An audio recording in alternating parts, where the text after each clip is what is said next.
দর্শক, এই যে দেখা যাচ্ছে বিশাল বিল, রাজশাহী জেলার পবা উপজেলার এই বিশাল বিলের ভিতরে বর্ষার সময় পানিতে এটা ডুবে যায়। এর পাশ দিয়ে একটা ছোট্ট খাল আছে, সেই খালের পানি ভরাট হওয়ার পর এদিক দিয়ে পানিতে ভরে যায়। এইসব নিচু অঞ্চলের যেসব বাড়িঘর আছে সেগুলো মোটামুটি পানির নিচে যায়। আবাদি, এই যে দেখছেন যে ভুট্টা অনেক ডুবে গেছে, এরকম আবাদি ফসল এখানে নষ্ট হয়।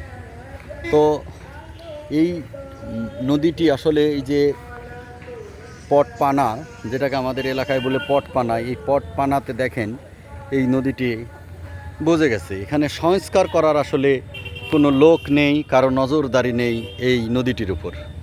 কিন্তু নদীটি যদি খনন করা হয় তাহলে সুন্দর একটা পরিবেশ তৈরি হয়ে যাবে এই পবা উপজেলার দুয়ারি অঞ্চলের।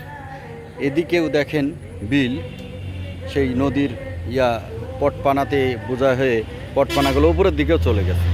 আবার আমরা ওপাশে দেখাই, ওপাশেও দেখেন বিশাল নদী পটপানাতে পরিপূর্ণ। আসলে এই নদীগুলো যদি সঠিকভাবে খনন করা হয়তো তাহলে এই পানাগুলো উঠতো না, মাছের চাহিদা পূর্ণ হতো দেশের, প্লাস মানুষও অনেক আনন্দ পেত।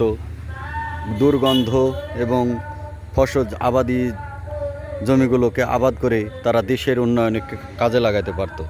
তো যাই হোক, সুসংবাদ হচ্ছে একটি, যে এই নদীটির উপরে একটা ভাঙ্গা সেতু ছিল, সেই সেতু দিয়ে এখন বর্তমানে এখনও যাতায়াত করতেছে ওই যে আপনার বিভিন্ন ধরনের গাড়ি, ভ্যান গাড়ি এই যে যাচ্ছে, এটা ওই নদীর উপর দিয়ে যাচ্ছে, ওই সেতুর উপর দিয়ে যাচ্ছে। কিন্তু এই যে নতুন সেতু তৈরি হয়েছে, ইনশাল্লাহ অনেক সুন্দর একটি সেতু। সেতুটি অবশ্যই ঘেরা আছে, এই সেতুর ভিতরে এখন আমরা যাচ্ছি না। সেতুটি দুই মাথাতেই এরম নেট দিয়ে, দেখেন সুন্দর করে নেট দিয়ে ঘিরে রাখছে, যাতে কোনো প্রাণী বা কোনো বস্তু এরপরে উঠতে না পারে। এই সেতুটি এখনও মানে কী বলবো, এখনও এটা সুন্দর পর্যায়ে যায়নি, এখনও কাঁচা আছে, যার কারণে এটা আরও সুন্দর করে শক্ত করার জন্য এরপরে কাউকে যেতে দেওয়া হয়নি। তবে এই সেতুটি হয়ে গেলে এই রাস্তাটা হবে একদম দুয়ারির মোড় থেকে সোজা বের হয়ে এই এই বাগসারার উপর দিয়ে চলে যাবে আপনার কাকনাহাট, গোদাগাড়ি, এদিকে এই রাস্তাটি চলে যাবে এমিন দিয়ে, এই জায়গাটার উপর দিয়ে, এই সেতুটির উপর দিয়ে। তো দর্শক দেখেন, এইরকম সুন্দর সুন্দর কিছু প্রকল্প আসলে হয়ে হাতে নিয়েছে সরকার। তো এইরকম কাজগুলো যদি কমপ্লিট করে আর এই নদীটিকে যদি সুন্দরভাবে খনন করা হয় তাহলে এই এলাকার চিত্রটি সুন্দর হয়ে যাবে। এই এলাকার মানুষগুলো তারা শান্তি পাবে, বিভিন্ন ধরনের মশা, পোকামাকড়, সাপ ইত্যাদির হাত থেকে তারা রক্ষা পাবে।